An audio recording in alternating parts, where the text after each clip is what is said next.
Shalom sahabat GKPS TV, firman Tuhan yang menyapa kita di pagi hari ini tertulis dalam Kisah Para Rasul pasal yang ke-17 ayatnya yang ke-30. Namun ada baiknya kita bersatu dulu di dalam doa. Kita berdoa. Bapa di dalam sorga, terima kasih Tuhan buat hari yang indah, hari yang baru yang Tuhan berikan bagi setiap kami. Terima kasih Tuhan, kami percaya penyertaan-Mu melekat di dalam kehidupan kami. Dalam kasih-Mu Tuhan, berfirman-Lah Engkau, sebab kami siap untuk menerimanya. Amin. Shalom sahabat GKPS TV, seperti yang saya sebut tadi, bahwa firman Tuhan yang menyapa kita pada saat ini tertulis dalam Kisah Para Rasul pasal yang ke-17 ayatnya yang ke-30. Begini firman Tuhan, saya bacakan buat kita semua. Dengan tidak memandang lagi zaman kebodohan, maka sekarang Allah memberitakan kepada manusia bahwa di mana-mana semua mereka harus bertobat. Demikian firman Tuhan. Saudara yang diberkati dalam kasih Tuhan, tema kita pada saat ini menegaskan mereka harus bertobat. Agak mengerikan ya. Agak ngeri-ngeri sedap juga gitu ya. Ya benar. Sebab memang ungkapan penegasan mereka harus bertobat di sana adalah sebuah tindakan nyata untuk sebuah pertobatan di dalam kehidupan kita. Saudaraku, sahabat GKPS TV, Kisah Para Rasul ini ditulis oleh seorang Lukas. Dan ketika Paulus mengungkapkan ini, dia berbicara kepada orang-orang di Athena, sebuah kota di Yunani kuno ketika itu.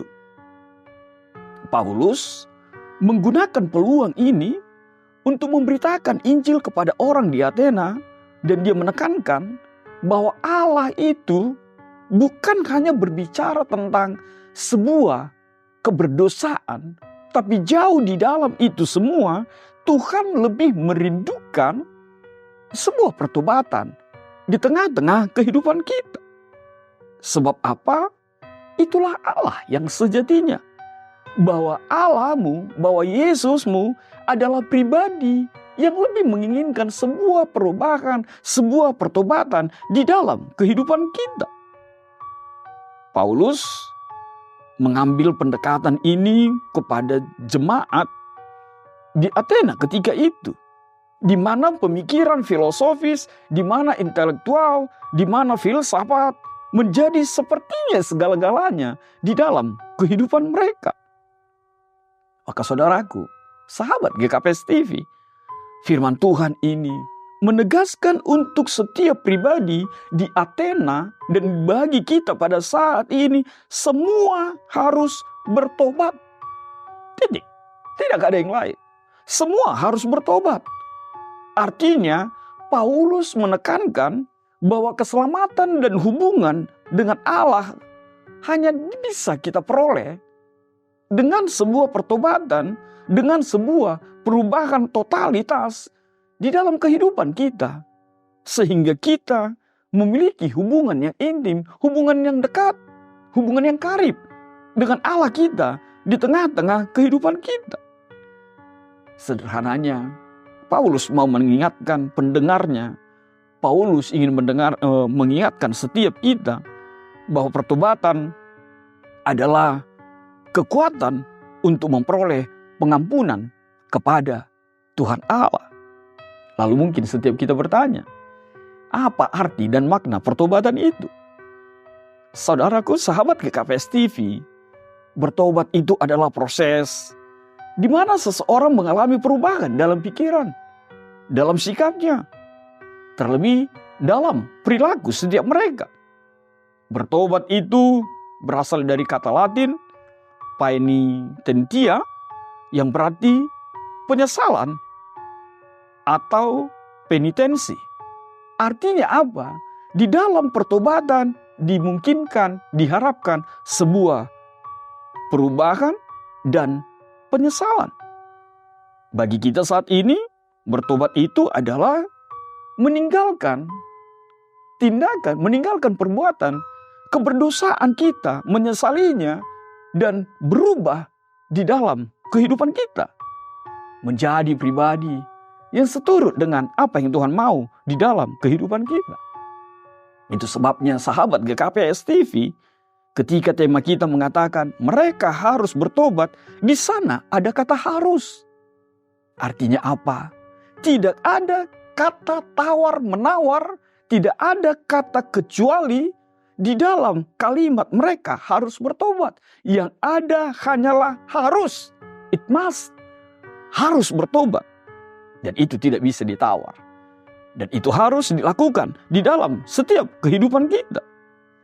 Saudaraku, sahabat GKPS TV, lalu pertobatan seperti apa yang diharapkan oleh Paulus kepada jemaat di Athena dan bagi kita pada saat ini? Tidak lain adalah Paulus mengajak orang di Athena untuk bertobat dari keberdosaan mereka, dari setiap tindakan yang sesat, yang meninggalkan Tuhan Allah mereka. Lalu pertobatan yang kedua yang mau dinyatakan oleh Paulus tidak lain adalah adanya kehidupan yang hidup di dalam Injil, yang hidup di dalam firman Tuhan, menjalani hari-hari kehidupan kita.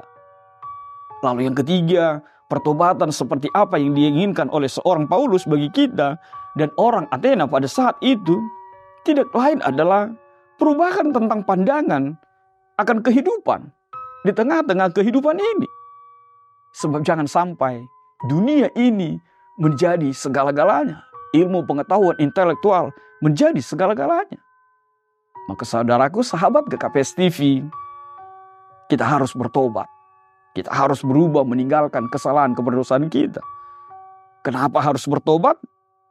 Ingatlah, bertobat itu adalah meninggalkan keberdosaan kita. Artinya apa? Kenapa kita harus bertobat? Sebab Yeskiel 33 ayat 11 pun mengatakan bahwa Tuhan jauh lebih mengasihi, lebih menginginkan, lebih merindukan adanya sebuah pertobatan, bukan kematian orang fasik itu. Yang kedua, kenapa kita harus bertobat? Sebab hidup di dalam keberdosaan itu yang ada hanyalah maut, kematian. Tapi di dalam sebuah pertobatan ada kehidupan yang kekal bersama dengan Kristus. Lalu apa yang ketiga? Tidak lain adalah Paulus dengan pesan ini ingin mengatakan langkah yang terbaik untuk menjadi kekasih hati Tuhan, langkah yang terbaik untuk menjadi pribadi yang dekat dengan Tuhan adalah pertobatan. Lalu apa yang terakhir? Lukas 13 ayat 3 mengatakan kepada setiap kita, "Tidak kataku kepadamu, tetapi jika kamu tidak bertobat, kamu semua akan binasa juga." Artinya apa? Bertobat itu adalah keharusan agar kita terhindar dari setiap hukuman, dari setiap siksaan ketika Tuhan datang kembali di dalam kehidupan kita. Saudara yang diberkati dalam kasih Tuhan, sahabat GKPS TV, refleksi bagi kita di pagi hari ini menjalani hari-hari kehidupan kita. Ingatlah, bertobat itu adalah sesuatu yang penting dalam kehidupan kita. Mungkin bisa kita mulai dari pertobatan sehari-hari, hal-hal sederhana. Kalau selama ini suka telat di dalam pekerjaan, mulailah berubah menjadi lebih baik. Kalau hari-hari ini, sebelum ini kita suka marah, mulailah berubah. Bertobatlah meninggalkan hal-hal yang jelek itu. Dan ini adalah bentuk panggilan sejatinya kepada setiap pengikut Kristus. Ada pertobatan. Yang kedua, refleksi bagi kita. Ingatlah, siapapun engkau, di dalam keberdosaanmu, sahabat GKPS TV, ingatlah apa yang dikatakan Yesaya 1 ayat 18 sampai ayat yang ke-20 itu. Walaupun dosamu merah seperti kermizi, Tuhan akan memutihkannya. Tuhan akan mengubahkannya. Maka kalau berdosa, datanglah kepada Tuhan. Sehingga Tuhan akan mengubahkanmu menjadi pribadi yang mengasihi Tuhan. Yang ketiga, hiduplah di dalam iman percaya kepada Kristus Yesus. Sebab apa? Hanya di dalam Yesuslah dosamu diampuni. Hanya di dalam Yesuslah kita temukan jalan menuju kekekalan yang Tuhan janjikan untuk setiap kita. Tuhan memberkatimu. Amin. Kita bersatu dalam doa. Bapa di dalam sorga, terima kasih Tuhan buat kebenaran firman-Mu. Biarlah kami bertobat, meninggalkan kehidupan kami yang lama, menjadi pribadi yang lebih baik, menyenangkan Tuhan di sepanjang kehidupan ini. Dalam kasih-Mu Tuhan Yesus, kami memuji, memuliakan Engkau. Amin.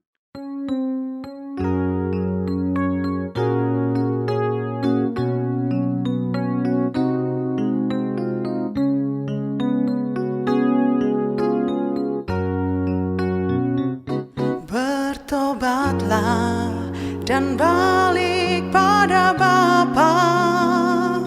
Dia tunggu kau dengan kesetiaannya. Tuhan siap mengampuni dosamu. Oh, baliklah pada Bapa. Oh, baliklah pada Bapa. Jangan lambat, hai sobatku. Tuhan tunggu kepadamu. Oh, baliklah pada Bapa. Oh, baliklah pada Bapa. Jangan lambat, hai sobatku. Tuhan tunggu kepadamu. Oh, baliklah pada Bapa. Oh, baliklah pada Bapa.